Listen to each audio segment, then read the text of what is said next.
Ladies and gentlemen, this is a great day for all of us. For today is the day we begin to live as equals. Yes, equal, sir. Fair and equal. This is unnatural. This is nonsense. Fair, equal, and free, just as the Founding Fathers intended. But a land of the future. A land of equality. A land of progress. A land of equality.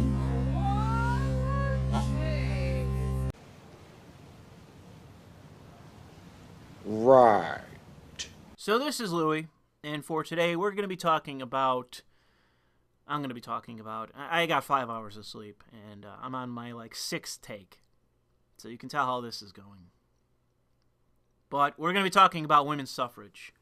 The reason why I bring it up is because somebody reminded me of a name which I haven't heard in a long time, pretty much since college, but I found it to be eye-opening when I first learned about women's suffrage.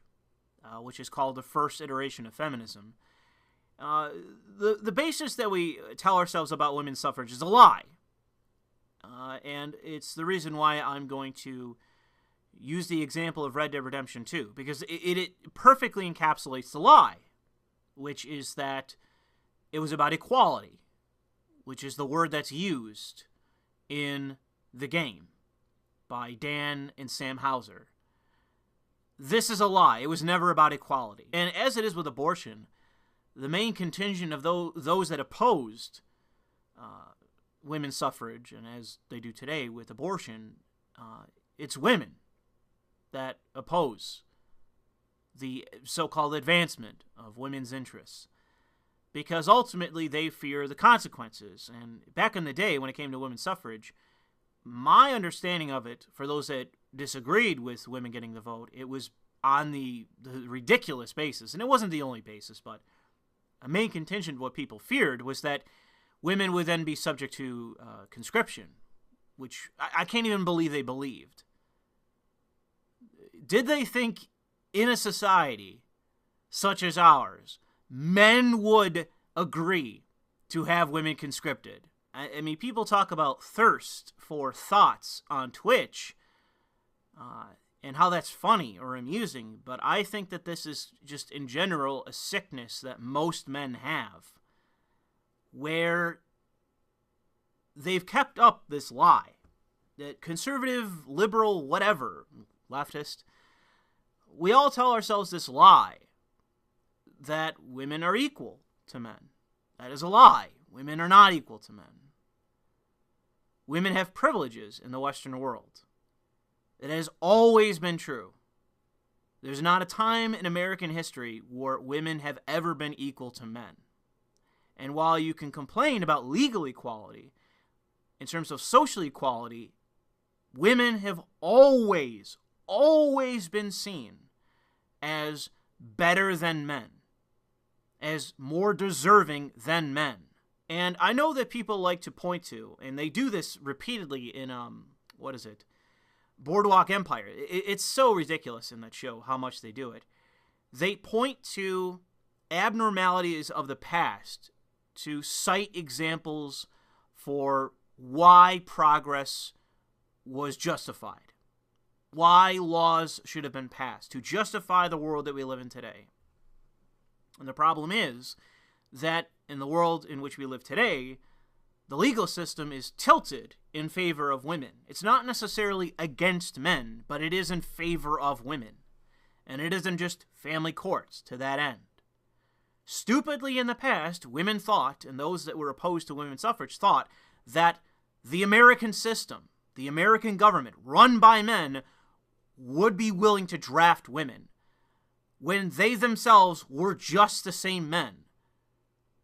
There is just as many men in government that were laying face down in the puddle so women can walk over them as there were, opposing women's suffrage. In Red Dead Redemption 2, it's portrayed as bigotry. But it's just never been the case. This portrayal has never existed. There's never been a time in American history where treating women poorly has been socially acceptable. There's never been a time, even in Western history, where that has been true. The irritation that I feel from this is the lie of equality. I can't stand the idea that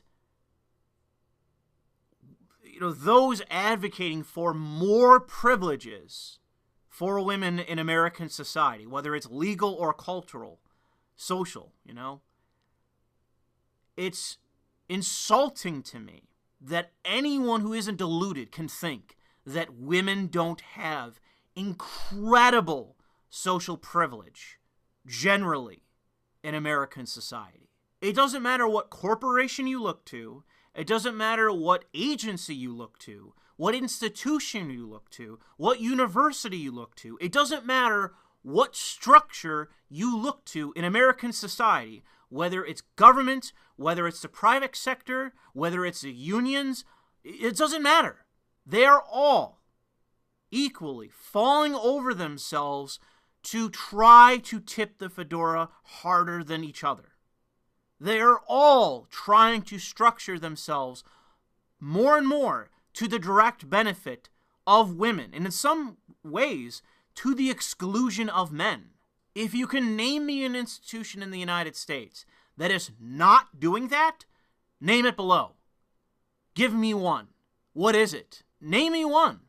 Churches? I know that not to be the case. Even with Catholics, they're trying to vie the Vatican to get female priests.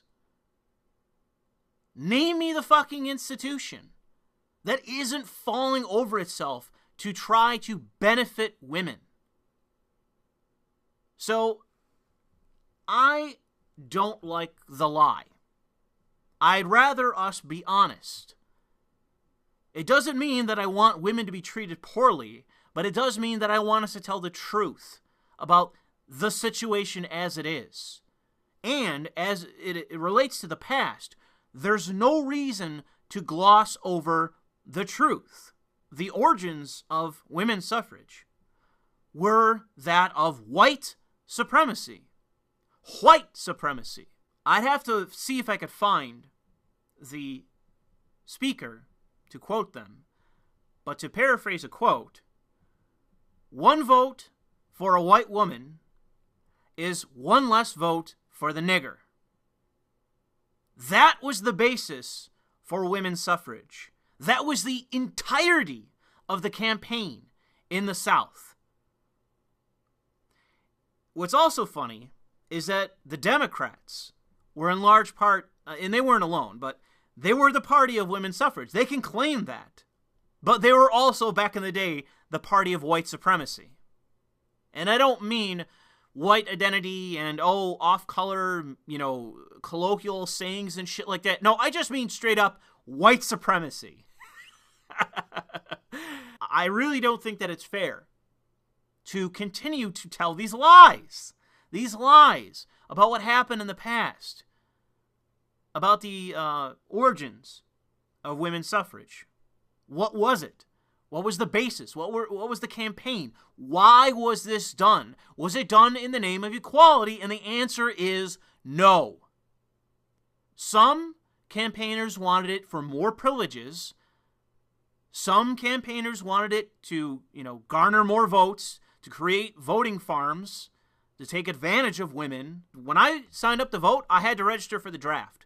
Every man in America who's registered to vote has had to sign to be part of the draft. Should they bring it back, which is just a pen stroke away, by the way. Pen stroke away, they bring back the draft. And those of us, I think, under the age of 34 are subject to be conscripted. I'd have to look it up to see what the exact age is for cutoff.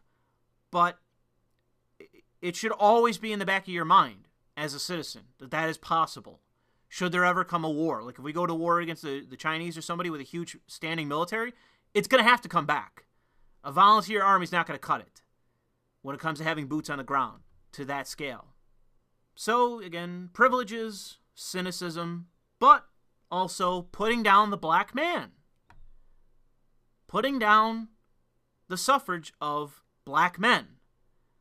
That was an entire component to women's suffrage, the origins of it, the basis of it. It was not about equality for a whole hell of a lot of people.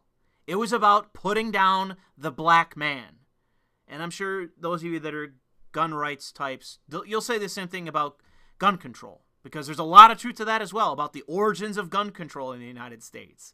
Because all of a sudden you have these free men, these men that are equal to you in rights, that have an equal right to purchase firearms. And I'm not even going to say that, it's wrong to have those kind of feelings of fear, considering what happened in Haiti. Go look up the history of that. The poor Frenchman. You have to be aware of history. You have to be aware of what happens when you have opposite groups suddenly have the same rights. Now, I'm glad that things didn't result worse than what they did. And yes, I know several thousand lynchings and all that sort of thing, and discrimination and blah, blah, blah. None of that's nice. None of that should be celebrated, and it's a black mark in American history. But all things considering, the way, things could have gone, such as the Haiti example, I think things in America turned out all right. Now, it sounds like it would be unrelated, but it isn't. And I'm going to mention this briefly, but when this game first came out on PlayStation and Xbox, you had a backlash against the game by the left, by the journos, by those that want control over the industry, to dictate the terms of what is put into these games. And even though Red Dead Redemption 2 was so unbelievably full of bullshit revisionism and virtue signaling that it made the game utterly rudderless in terms of its morality and themes. Just rudderless in what it was actually trying to say. Despite the attempt of Dan and Sam Houser to virtue signal and tip their fedora as hard as possible towards every angle and every checkbox that they could, it wasn't good enough for the journos and for the left. And as a direct result, you had issues such as a particular YouTuber having his comedic videos being taken down and then later reinstated after a massive backlash. And it wasn't for saying what I'm saying here, it was for simply portraying Arthur Morgan in the game punching a suffragette. That was it. And yeah, there was other videos hog-tying her and putting her on a railroad track and whatever. I mean, this being in the game should not be in any way controversial, because it's been a reference that has been in American history for longer than my grandmother was alive. Before her, this was a reference that existed. It's not anything new or controversial, and yet that by itself was enough to warrant, apparently, at least for a certain amount of time, censorship on the part of YouTube and others that were calling for it. Now, the videos were reinstated later, but the issue is, why were they taken down? What was the reasoning? What was the real reason? Well, it was because it was the protagonist punching a woman and punching a suffragette. That is the reason it was censored. That's it. You might be waiting for me to speak to more than that as to what the reasoning was. No, that was it. Punching a woman and punching a suffragette. That is the context for why it was censored. And that is it. Why? Because those two parties enjoy a privileged position in Western society. If you speak ill of women's suffrage, the origins of it, the truth of it, if you speak ill of women, you are maligned, you are denigrated, and it's not going to just be from women or activists of one caliber or another, it's going to be men. And it's going to be men rushing to their defense to tip their fedora as hard as fucking possible. And it's not just the soy boy beta males. It is simply just men in general. Like, if I didn't say it already, it's the majority of men, in my view, that will go out of their way to lay down for women, just to defend women in general. Not just their mom, which I can understand perfectly, their sister, which I can perfectly understand, their wife, which I can absolutely perfectly understand, strangers. Just strangers. It's a privilege that women enjoy.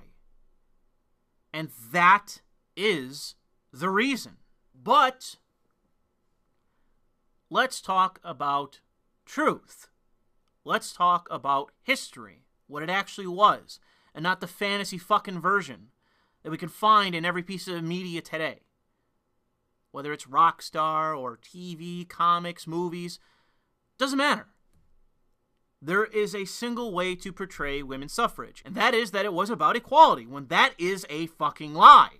It was never about equality. So in the context of women's suffrage, in the context of women in politics, which everyone champions, including the entirety of the right wing, let's talk about the first woman ever elected to the United States Senate. Her name is Rebecca Latimer Felton. And she was a suffragette and a white supremacist and a former slave owner. She was the first, she served for a day, by the way. She was a placeholder for another candidate. She was the first woman elected to the United States Senate during the Progressive Era. And she was an advocate. She was a socialite. She was an advocate for prison reform, which may have had its due back in that day. She was an advocate for the modernization of education, which resulted in the terrible system we have today. So I can understand why she would have wanted it, but I don't think the results really wound up very good. Post 50s, I don't really think our education system was worth a shit, and it hasn't changed since then. Kind of the downside of the eternal bureaucracy of government and unions. Sorry, but oh well. She was also an advocate for women's suffrage, and she got the vote. I would have to see. Yeah, it was within her lifetime, I believe, that the vote was achieved. I believe that was in the 20s. I'd have to check when the amendment was passed, but I believe it was the mid-20s, I want to say. And apparently she also agreed with equal pay. Which didn't happen until, I want to say, the 60s. But there's just the one exception. I mean, she's pretty much everything that feminists today are. Women in politics are, left or right. They're still advocating the same shit today. There is two really, but really it's just one main difference. In that she was a foaming at the mouth former slave owner, racist, and white supremacist. That's who she was, and also a Democrat. But she was a white supremacist. And if you can imagine that she was elected to the U.S. Senate to just fill a seat, she played a part in politics. She was not a no one. Her husband and her were not necessarily, as far as I can tell, super powerful within politics at the time, but they were at least powerful enough to be, in terms of perhaps Georgia state politics, that she was given that position and she filled that position, and she could have stayed. She could have just stayed in that position, but she was there to fill a seat. And in the end, she is in the history books. She's a footnote, but she's still in the history books. Rather than talk about the tedious portions of her history, including her role in women's suffrage and whatnot with her life, I want to talk about her racial views, which you can find on her Wikipedia page. And all I'm going to do for you is read you her views as a suffragette, as a senator, and as someone who was prominent in politics, at least in Georgia, back in the day. After she was married at the age of 18, Felton and her husband owned slaves before the Civil War, and she was the last member of either house of Congress to have been a slave owner. Felton was a white supremacist. She claimed, for instance, that the more money that Georgia spent on black education, the more crime blacks committed.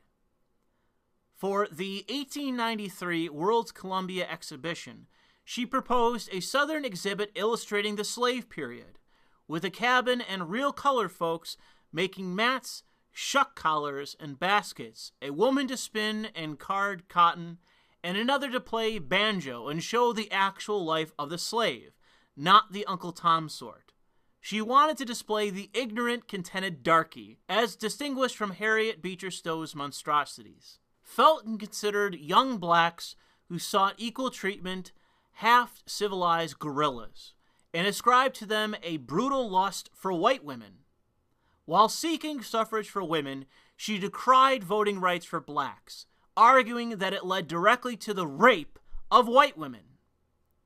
In 1899, a massive crowd of white Georgians tortured, mutilated, and burned a black man, Sam Hose, who purportedly had killed a white man in self-defense but had not committed the rape of the white woman whites accused him of. The crowd sold parts of his physical remains as souvenirs. Felton said that any true-hearted husband or father would have killed the beast, and that Hose was due less sympathy than a rabid dog. Felton also advocated more lynchings of black men, saying that such was Elysian compared to the rape of white women. On at least one occasion, she explicitly advocated that white Southerners engage in large-scale lynching to protect society. Quote, "When there is not enough religion in the pulpit to organize a crusade against sin, nor justice in the courthouse to promptly punish crime, nor manhood enough in the nation to put a sheltering arm about innocence and virtue, if it needs lynching to protect woman's dearest possession from the ravening human beast, then I say lynch 1,000 times a week if necessary." What you should keep in mind about Miss Felton here is that she is hardly just one example. She is hardly alone in her views and in terms of what she advocated for. She was a reformer of her era. And she was so fucking unbelievable that she's out there screaming at the top of her lungs that there's not enough lynchings. And she's decrying the lack of manhood of men of that era, that there's not more lynchings of black men for seemingly hypothetical crimes, made-up crimes. Now, I'm sure some of you are going to say, oh, Louis, here you go. You know, maybe 650 was as true back then as it is today, and maybe that there is something to say about that. But vigilantism isn't fair. It's not right. It's not moral. Especially when the court system back then was incredibly punitive.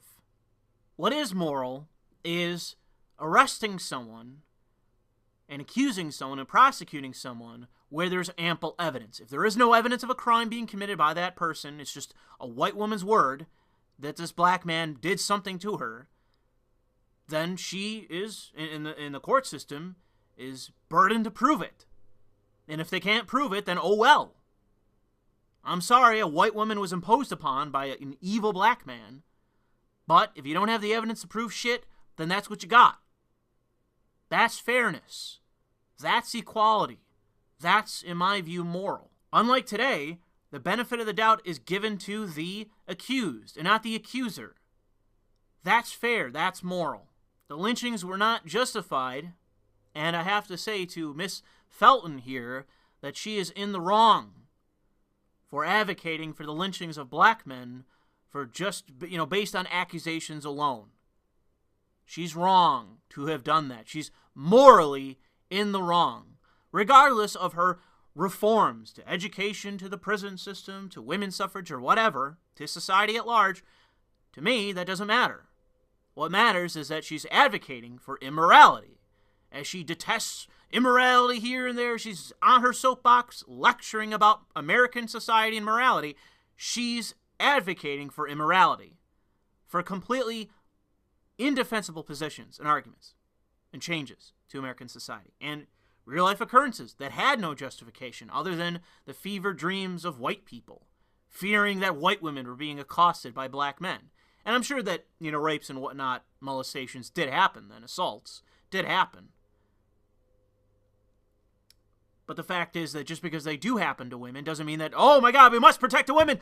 Find the darky. Let's lynch them. To me, that isn't justified. Bring it to a court. Unfortunately, when it comes to Me Too and accusations that those two have a storied history. What are the origins of Me Too? How far back does it go? Let's take a look at down south. See what was going on down there with the accusations of white women. Let's find out. But I think that's enough lecturing about privileges that certain parties enjoy. I just wanted to remind you of this fact of history, and also one of the main reasons why that Red Dead Redemption 2 is a good game and is not a great game. It is a good game, it is not a great game, because many elements to its story are shit. Lies. Revisionist, partisan lies. Propagated for the sake of covering up truth. There's nothing greater than the truth. There's nothing more moral, more pertinent, more salient to media than the truth. Lies are immoral. Lies should not be propagated in media. They should be dissented against. They should be criticized, and that's what I'm doing here. It's what I'm doing to you, Dan and Sam Hauser, who are probably those responsible for its presence in Red Dead Redemption 2. Stop propagating lies. Start telling the truth. Because I believe that the United States, even with its lengthy, although not that lengthy, but still lengthy and mired history, regardless of the context of all the things we have done that are arguably evil, and I can't help but say that and roll my eyes, even with that, this is a moral country. This is an inherently moral country. This is a great nation, and the greatest nation on earth, for a variety of reasons. And if you disagree, Dan and Sam, who are not native to this country, please leave. Please leave. I know you're here to collect your millions, your endless millions of dollars. You're here to rake in the money from us stupid fucking Americans, us native-born Americans, in fact. I know you're here to make money, but would it be too much to impose on you to just stop shitting on the United States and to stop spreading lies about the history of this nation? Is that too much to ask of you? Because I would greatly appreciate it if you would stop lying about the origins of certain things in the United States. But I'll leave it there. Thanks for listening. We know a lot about you. Do you? You're a wanted man, Mr. Morgan. $5,000 for your head alone. $5,000? For me? Gonna turn myself in? I am the one, the way you're